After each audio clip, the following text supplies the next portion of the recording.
भारत माता की।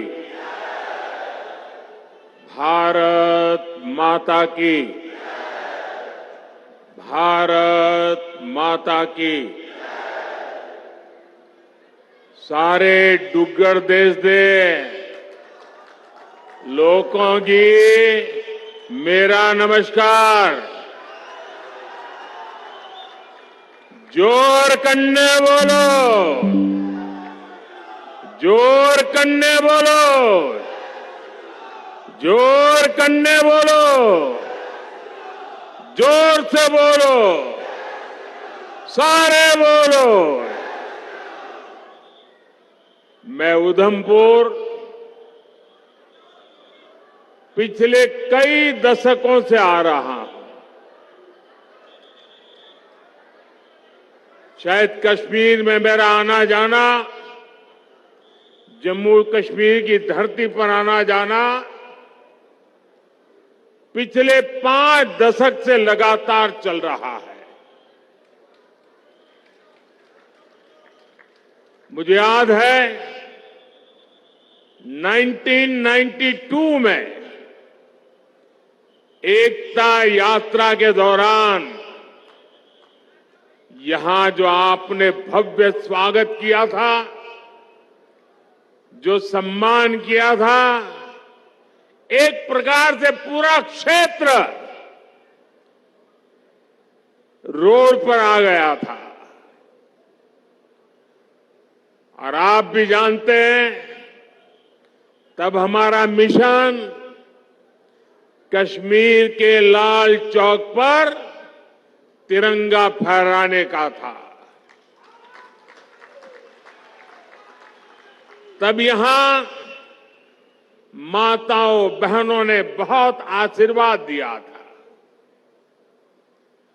2014 में माता वैष्णो देवी के दर्शन करके आया था और इसी मैदान पर मैंने आपको गारंटी दी थी कि जम्मू कश्मीर की अनेक पीढ़ियों ने जो कुछ सहा है उसे मुक्ति दिलाऊंगा।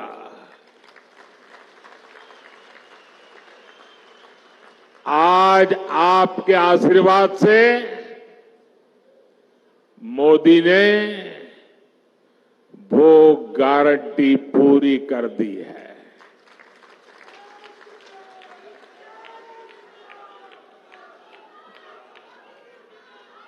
दशकों बाद ये पहला चुनाव है जब आतंकवाद, अलगाववाद, पत्थरबाजी, बंद, हड़ताल, सीमा पार से गोलीबारी ये चुनाव के मुद्दे ही नहीं है।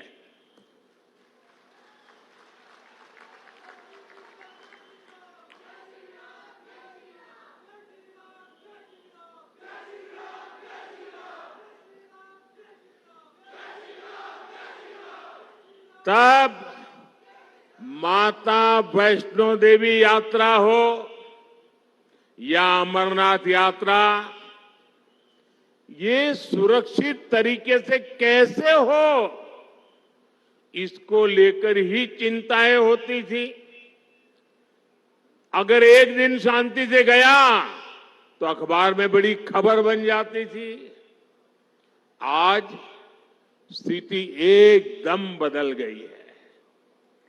आज जम्मू कश्मीर में विकास भी हो रहा है और विश्वास भी बढ़ रहा है। इसलिए आज जम्मू और कश्मीर के चप्पे चप्पे में भी एक ही गूंज सुनाई दे रही है।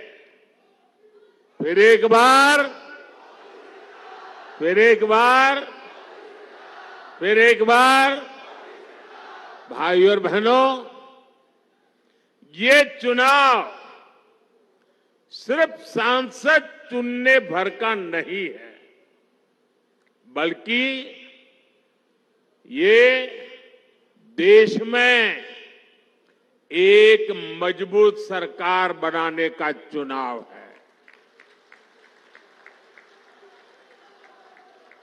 और सरकार जब मजबूत होती है तो जमीन पर चुनौतियों के बीच भी चुनौतियों को चुनौती देते हुए काम करके दिखाती है। दिखता है कि नहीं दिखता है? दिखता है कि नहीं दिखता है?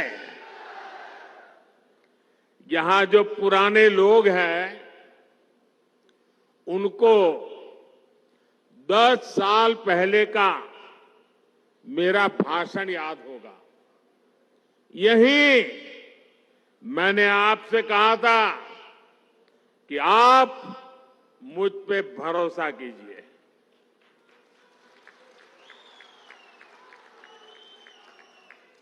याद है ना? मैंने कहा था आप मुझ पे भरोसा कीजिए, मैं 60 वर्षों की समस्याओं का समाधान करके दिखाऊंगा।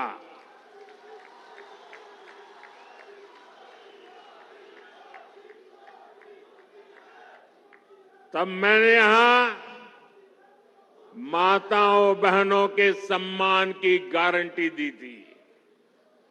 गरीब को 2 वक्त के खाने की चिंता न करनी पड़े, इसकी गारंटी दी थी। आज जम्मू कश्मीर के लाखों परिवारों के पास अगले 5 साल तक मुफ्त राशन की गारंटी है। आज जम्मू कश्मीर के लाखों परिवारों के पास 5 लाख रुपए के मुफ्त इलाज की गारंटी है। 10 वर्ष पहले तक जम्मू कश्मीर के कितने ही गांव थे जहां बिजली, पानी और सड़क तक नहीं थे। आज गांव-गांव तक बिजली पहुंच चुकी है। आज जम्मू कश्मीर के 75% से ज्यादा घरों को पाइप से पानी की सुविधा मिल रही है। इतना ही नहीं, ये डिजिटल का जमाना है। डिजिटल कनेक्टिविटी चाहिए। मोबाइल टावर दूर सुदूर पहाड़ों में भी लगाने का बड़ा तेज अभियान चलाया है।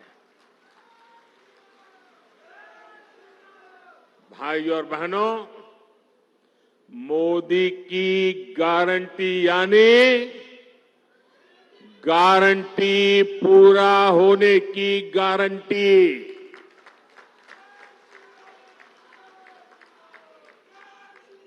आप याद कीजिए, कांग्रेस की कमजोर सरकारों ने शाहपुर कंडी डैम को कैसे दशकों तक लटकाए रखा।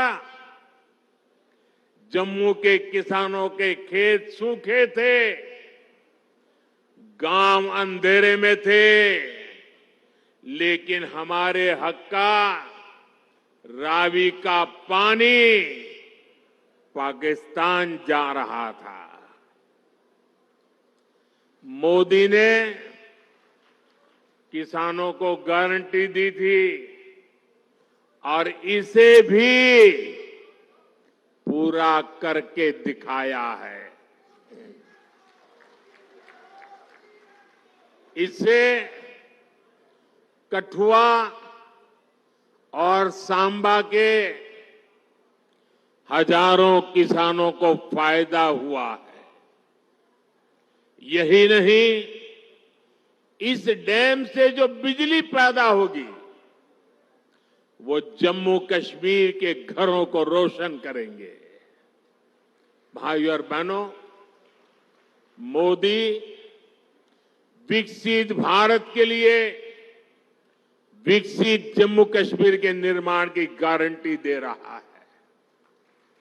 लेकिन कांग्रेस, नेशनल कॉन्फ्रेंस, पीडीपी और बाकी सारे दल जम्मू कश्मीर को फिर उन पुराने दिनों की तरफ ले जाना चाहते हैं।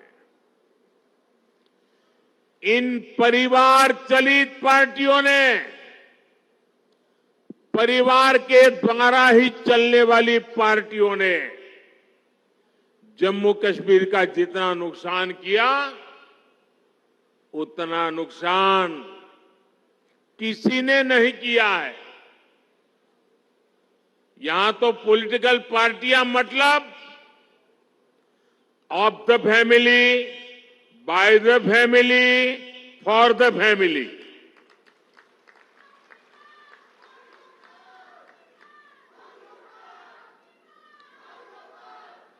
सत्ता के लिए इन्होंने जम्मू कश्मीर में 370 की ऐसी दीवार बना दी थी कि जम्मू कश्मीर के लोग बाहर नहीं झोंक सकते थे और बाहर वाला जम्मू कश्मीर की तरफ नहीं झोंक सकता था। और ऐसा भ्रम बना के रखा था कि बस उनकी जिंदगी ये 370 है तभी बचेगी। ऐसा झूठ चलाया, ऐसा झूठ चलाया। आपके आशीर्वाद से मोदी ने 370 की दीवार गिरा दी। दीवार गिरा दी, इतना नहीं, उस मलबे को भी जमीन में गाड़ दिया है मैंने। मैं चुनौती देता हूं, हिंदुस्तान की कोई पॉलिटिकल पार्टी हिम्मत करके आ जाए, विशेष करके मैं कांग्रेस को चुनौती देता हूं, वो घोषणा करे वो 370 को वापस लाएंगे, ये देश उनका मुंह तक देखने को तैयार नहीं होगा।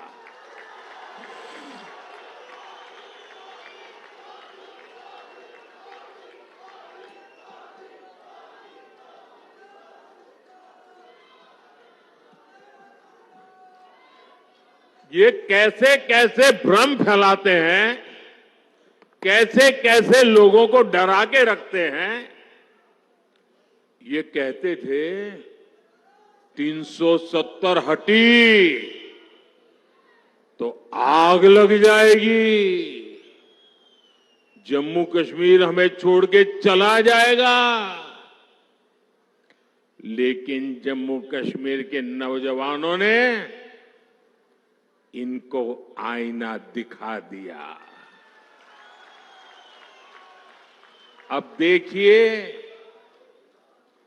जब यहां उनकी नहीं चली, जम्मू कश्मीर के लोग उनकी असलियत को जान गए। अब जम्मू कश्मीर में उनके झूठे वादे, भ्रम की मायाजाल नहीं चल पा रही है, तो ये लोग अब जम्मू कश्मीर के बाहर देश के लोगों के बीच भ्रम फैलाने का खेल खेल रहे हैं।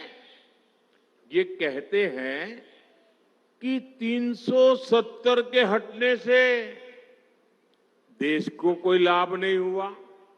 जिस राज्य में जाते हैं वहां भी बोलते हैं तुम्हारे राज्य को क्या लाभ हुआ, तुम्हारे राज्य को क्या लाभ हुआ।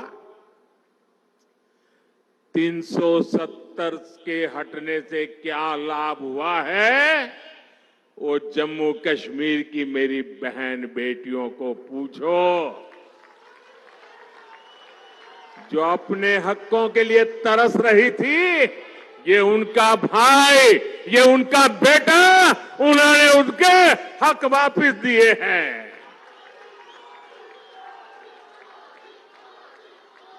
जरा कांग्रेस के लोगों, जरा देश भर के दलित नेताओं से मैं कहना चाहता हूं, यहां के हमारे दलित भाई बहन, हमारे वाल्मीकि भाई बहन देश आजाद हुए तब से परेशानी झेल रहे थे।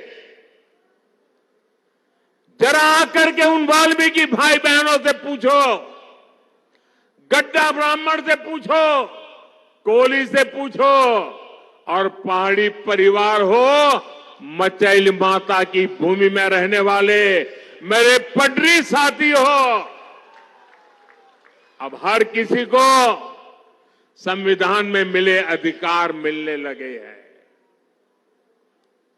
अब हमारे फौजियों की वीर माताओं को चिंता नहीं करनी पड़ती, क्योंकि पत्थरबाजी नहीं होती है। इतना ही नहीं, घाटी की वो माताएं मुझे आशीर्वाद देती हैं। उनको चिंता रहती थी कि बेटा अगर 2-4 दिन दिखाई न दे तो उनको लगता था कहीं गलत हाथों में तो नहीं फंस गया है। आज कश्मीर घाटी की हर माता चैन की नींद सोती है, क्योंकि अब उनका बच्चा बर्बाद होने से बच रहा है। साथियों, अब स्कूल नहीं जलाए जाते, बल्कि स्कूल सजाए जाते हैं। अब यहां एम्स बन रहे हैं, आईआईटी बन रहे हैं, आईआईएम बन रहे हैं। अब आधुनिक टनल, आधुनिक और चौड़ी सड़कें, शानदार रेल का सफर जम्मू कश्मीर की तकदीर बन रही है। जम्मू हो या कश्मीर, अब रिकॉर्ड संख्या में पर्यटक और श्रद्धालु आने लगे हैं। ये सपना यहां की अनेक पीढ़ियों ने देखा है और मैं आपको गारंटी देता हूं, आपका सपना ये मोदी का संकल्प है।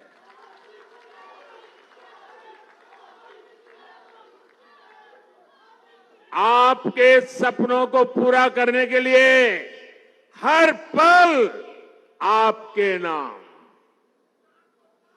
आपके सपनों को पूरा करने के लिए हर पल देश के नाम, विकसित भारत का सपना पूरा करने के लिए 24/7 फॉर 2047 ये मोदी की गारंटी है।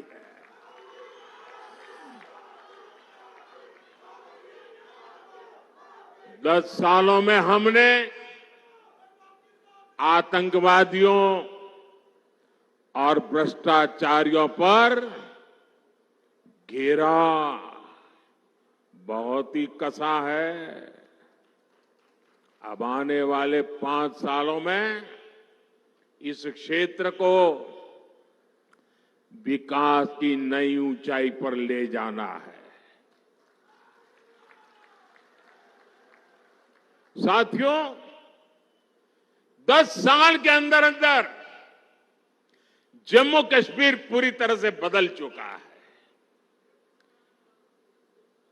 सड़क, बिजली, पानी, यात्रा, प्रवास वो तो है, सबसे बड़ी बात है जम्मू कश्मीर का मन बदला है।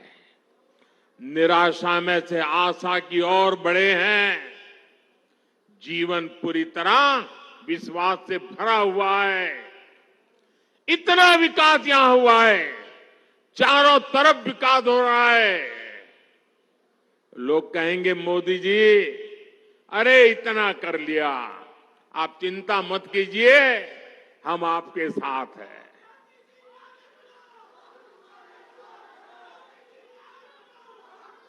आपका साथ, उस पे प्रति तो मेरा अपार विश्वास है। मैं यहां न आता तो भी मुझे पता था कि जम्मू कश्मीर का मेरा नाता इतना गहरा है तो आप मेरे लिए मुझसे भी ज्यादा करेंगे। लेकिन मैं तो आया हूं मां वैष्णो देवी के चरणों में बैठे हुए आप लोगों के भी दर्शन करने के लिए। मां वैष्णो देवी की छत्र छाया में जीने वाले भी मेरे लिए दर्शन के योग्य होते हैं। और जब आप लोग कहते हैं इतना कर लिया, इतना हो गया, इतना हो गया, हम वो इतने ज्यादा क्या कर सकते हैं? मेरे जम्मू कश्मीर के भाई बहन, आपने पहले इतने बुरे दिन देखे हैं कि आपको ये सब बहुत लग रहा है, बहुत अच्छा लग रहा है, विकास जैसा लग रहा है। लेकिन जो मोदी है ना, वो तो बहुत बड़ा सोचता है। ये मोदी दूर का सोचता है। और इसलिए अब तक जो हुआ है वो तो ट्रेलर है, ट्रेलर। मुझे तो नए जम्मू कश्मीर की नई और शानदार तस्वीर बनाने के लिए जुट जाना है। वो समय दूर नहीं जब जम्मू कश्मीर में भी विधानसभा के चुनाव होंगे। जम्मू कश्मीर को वापस राज्य का दर्जा मिलेगा। आप अपने विधायक, अपने मंत्रियों से अपने सपने साझा कर सकेंगे। हर वर्ग की समस्याओं का तेजी से समाधान होगा। यहां जो सड़कों और रेल का काम चल रहा है वो तेजी से पूरा होगा। देश विदेश से बड़ी बड़ी कंपनियां, बड़ी बड़ी फैक्ट्रियां और ज्यादा संख्या में आएगी। जम्मू कश्मीर टूरिज्म के साथ ही स्पोर्ट्स और स्टार्टअप के लिए जाना जाएगा। इस संकल्प को लेकर मुझे जम्मू कश्मीर को आगे बढ़ाना है। भाइयों और बहनों, ये परिवार चलित, परिवारवादी, परिवार के लिए जीने मरने वाली पार्टियों विकास की भी विरोधी है और विरासत की भी विरोधी है। आपने देखा होगा कि कांग्रेस राम मंदिर से कितनी नफरत करती है।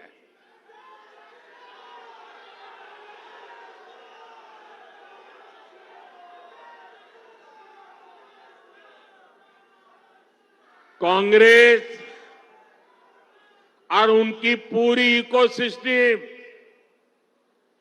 अगर कहीं मुंह से राम मंदिर भी निकल गया तो चिल्लाने लग जाती है, रात दिन चिल्लाती है कि राम मंदिर बीजेपी के लिए चुनावी मुद्दा है। राम मंदिर न कभी चुनाव का मुद्दा था, न चुनाव का मुद्दा है और न ही कभी चुनाव का मुद्दा बनेगा। अरे राम मंदिर का संघर्ष तो तब से हो रहा था जब भाजपा का जन्म भी नहीं हुआ था। राम मंदिर का संघर्ष तो तब से हो रहा था जब यहां अंग्रेज सल्तनत भी नहीं आई थी। राम मंदिर का संघर्ष 500 साल पुराना है, जब कोई चुनाव का नामो निशान नहीं था। जब विदेशी आक्रांताओं ने हमारे मंदिर तोड़े, तो भारत के लोगों ने अपने धर्म स्थलों को बचाने की लड़ाई लड़ी थी। वर्षों तक लोगों ने अपनी ही आस्था के लिए क्या क्या नहीं झेला।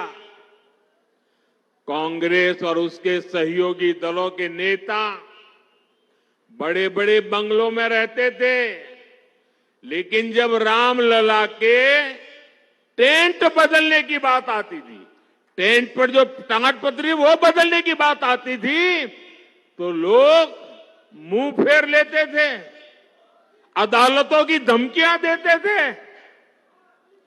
बारिश में रामलला का टेंट टपकता रहता था और रामलला के भक्त टेंट बदलवाने के लिए अदालतों के चक्कर काटते रहते थे।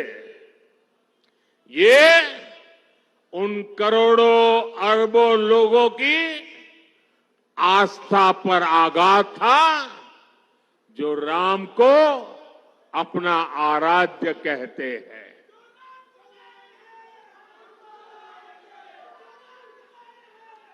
और हमने इन्हीं लोगों से कहा कि एक दिन आएगा जब रामलला भव्य मंदिर में विराजेंगे।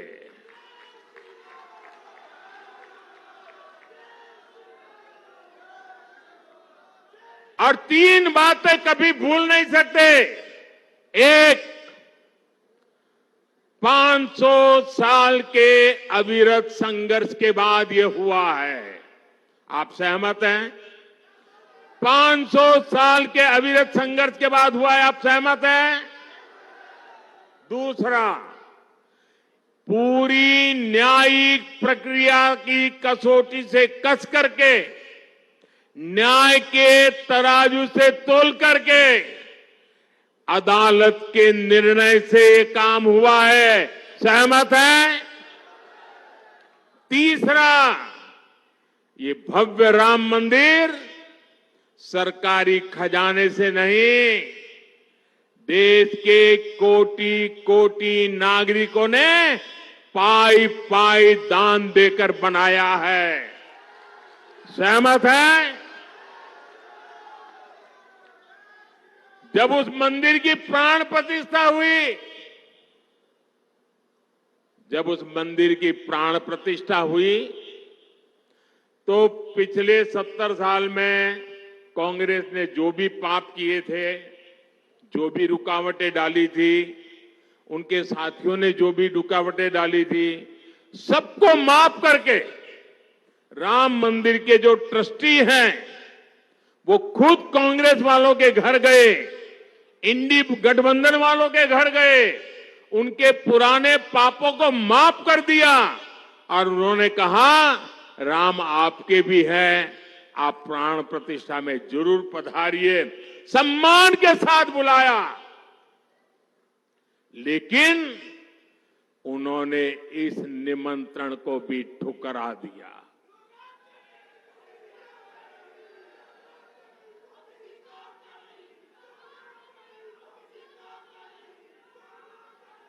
कोई बताए वो कौन सा चुनावी कारनामा था जिसके दबाव में आपने राम मंदिर के प्राण प्रतिष्ठा के निमंत्रण को ठुकरा दिया? वो कौन सी चुनावी खेल था कि आपने प्राण प्रतिष्ठा के पवित्र कार्य को ठुकरा दिया? ये कांग्रेस वाले, इंडी गठबंधन वाले, जो इसे चुनाव का मुद्दा कहते हैं, उनके लिए चुनावी मुद्दा था, देश के लिए ये श्रद्धा का मुद्दा था, ये धैर्य की विजय का मुद्दा था, ये आस्था और विश्वास का मुद्दा था, ये 500 वर्ष की तपस्या का मुद्दा था। मैं कांग्रेस से पूछना चाहता हूं, आपने अपनी सरकार के समय दिन रात जब इसका विरोध किया तब 21 चुनाव का मुद्दे के तहत आप कर रहे थे। लेकिन आप राम भक्तों की आस्था देखिए, मंदिर बना तो ये लोग इंडी गठबंधन वालों के घर प्राण प्रतिष्ठा का आमंत्रण देने के लिए खुद गए। जिस क्षण के लिए करोड़ों करोड़ों देशवासी ने इंतजार कर रहे थे, आप बुलाने पर उसकी तरफ देखने नहीं गए। पूरी दुनिया के राम भक्तों ने आपके इस अहंकार को देखा है, आपकी चुनावी मंशा को देखा है। ये चुनावी मंशा थी कि आपने प्राण प्रतिष्ठा का निमंत्रण ठुकरा दिया। आपके लिए चुनाव का खेल है। एक किस तरह की तुष्टीकरण की राजनीति थी। भगवान राम को काल्पनिक कहकर कांग्रेस किस वोट बैंक को खुश करना चाहती थी। साथियों, कांग्रेस और इंडी गठबंधन के लोगों को देश के ज्यादातर लोगों की भावनाओं की कोई परवाह नहीं है। इन्हें लोगों की भावनाओं से खिलवाड़ करने में मजा आता है। ये लोग सावन में एक सजायाफ्ता जो सजा कोर्ट ने जिसको सजा की है, जो जमानत पर है, ऐसे एक मुजरिम के घर जाके सावन के महीने में मटन बनाने का मौज ले रहे हैं। इतना ही नहीं, उसका वीडियो बना करके देश के लोगों को चिढ़ाने का काम करते हैं। कानून किसी को भी कुछ भी खाने से नहीं रोकता है और न ही मोदी रोकता है। सभी को स्वतंत्रता है कि जब मन करे वेज खाए या नॉन वेज खाए। लेकिन इन लोगों की मंशा दूसरी होती है। जब सब मुगल यहां आक्रमण करते थे ना, तो उनको सत्ता राजा को पराजित करने से संतोष नहीं होता था। जब तक मंदिर तोड़ते नहीं थे, जब तक श्रद्धा स्थानों की कत्ल नहीं करते थे, उनको संतोष नहीं होता था। उनको उसी में मजा आता था। वैसे ही सावन के महीने में वीडियो दिखाकर वो मुगल के लोगों के जमाने की जो मानसिकता है ना, उसके द्वारा वो देश के लोगों को चिढ़ाना चाहते हैं और अपनी वोट बैंक पक्की करना चाहते हैं। ये वोट बैंक के लिए ये चिढ़ाना चाहते हैं। आप किसे चिढ़ाना चाहते हैं?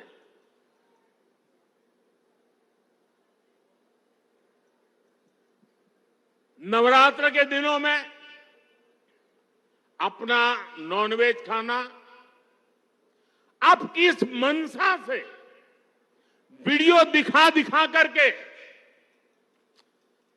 लोगों की भावनाओं को चोट पहुंचा करके किसको खुश करने का खेल कर रहे हो?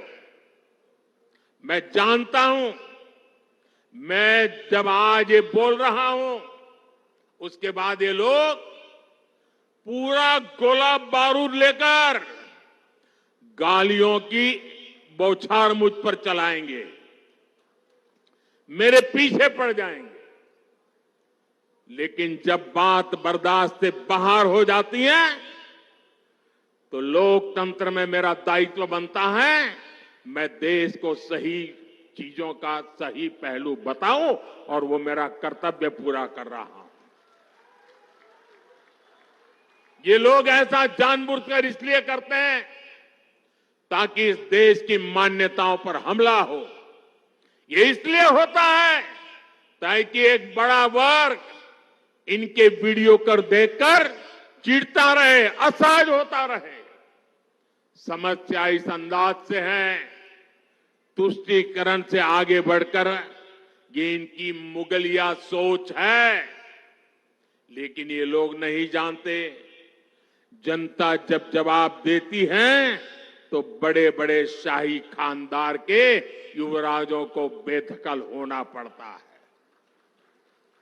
साथियों, ये जो परिवार चलित पार्टियां हैं, ये जो भ्रष्टाचारी है, अब इनको फिर मौका नहीं देना है। उधमपुर से डॉक्टर जितेंद्र सिंह और जम्मू से जुगल किशोर जी नया रिकॉर्ड बनाकर संसद भेजना है। जीत के बाद दोबारा जब उधमपुर आऊं तो स्वादिष्ट कलाड़ी का आनंद जरूर लूंगा।